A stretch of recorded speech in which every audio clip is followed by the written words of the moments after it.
En tout cas, c'est ce fameux marché international de l'immobilier qui réunit la plupart des grands professionnels. On parle à la fois de logement, on parle de bureaux, on parle de commerce, en fait tous les projets de demain. Et chaque année, il y a des projets immobiliers qui sont distingués à l'occasion d'un concours. Plus de 200 projets en provenance de 58 pays ont été soumis à une sélection rigoureuse. Alors je vous propose d'aborder tout d'abord dans la catégorie des meilleurs projets du futur.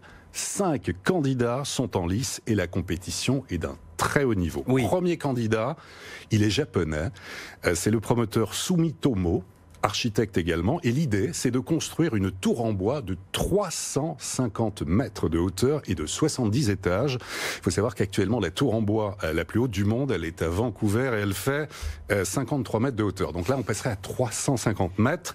Nom de l'opération 350 Project, un immeuble gigantesque qui hébergera des logements, des bureaux, des commerces et un hôtel, et l'édifice sera composé à 90% de bois, 10% d'acier et devrait être capable de résister au séisme. Au total, 185 000 mètres cubes de bois seront nécessaires pour assembler cette tour Kapla géante. Elle sera implantée d'ici quelques années dans un quartier populaire de Tokyo, qui est le Marunshi, dans lequel se situe le palais impérial. Ça serait un tournant formidable pour le monde du bois, bien entendu, parce que là on va sur des hauteurs considérables. La filière forestière. Ça, c'est le premier signal envoyé. Deuxième candidat, alors il est canadien. Nom du projet, je crois qu'on voit les images, c'est Humanity. Alors l'idée, c'est de faire le top du top, le must en matière d'environnement connecté. C'est à Montréal, le premier lieu de vie vertical et intelligent où les résidents auront tout au bout des doigts pour vivre, travailler et se divertir. L'immeuble, il a la forme de la lettre H comme Humanity. Ce complexe immobilier sera composé d'appartements en copropriété, d'appartements en location, d'un hôtel, d'un immeuble du bureau et d'une galerie commerçante. L'idée, c'est la vie de l'hôtel chez soi. On peut à chaque étage profiter de tous les services, le coworking, la conciergerie, les loisirs, salle de sport, le sauna, le massage, la piscine sur le toit. Les clients désagréables, on peut... Non, mais voilà, en tout cas, c'est le projet Humanity du promoteur Koji Immobilier avec Le Maire Architecte. Réservation dès l'été 2019 et livraison pour les appartements locatifs en 2020. C'est demain. Troisième candidat dans cette catégorie meilleur projet du futur. Alors, il est brésilien. On est à Sao Paulo. C'est le projet Cité Matarazzo. On n'est pas dans le béton, là, on est dans la symbolique. C'est la renaissance, la réhabilitation, la transformation de la Cité Matarazzo. C'est un hôpital en fait du 19e siècle qui est resté abandonné pendant de très longues années, plusieurs décennies, et un homme d'affaires français qui s'y intéressait. Il s'appelle Alexandre Allard et il a voulu transformer ce lieu qui est chargé d'histoire en plein Sao Paulo, en projet mixte, à la fois touristique et culturel. Donc il a fait appel à des artistes, et il y a des Français qui font partie intégrante du projet, pas des moindres.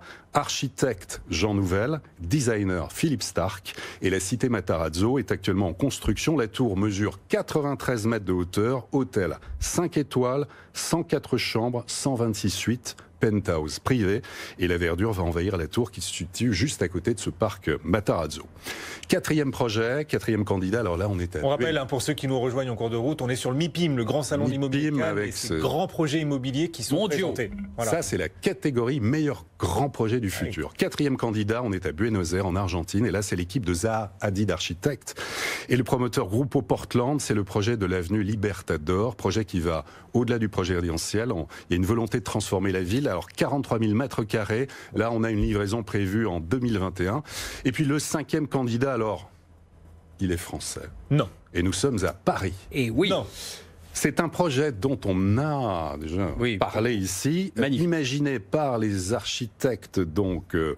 c'est Manal Rajdi, Oxo Architecte, et le japonais Su Fujimoto. Et un projet qui va vraiment voir le jour. C'est le projet 1000 arbres, qui est à la Porte-Maillot et qui doit relier Paris à Neuilly, se situer au-dessus du périphérique. On va voir les images.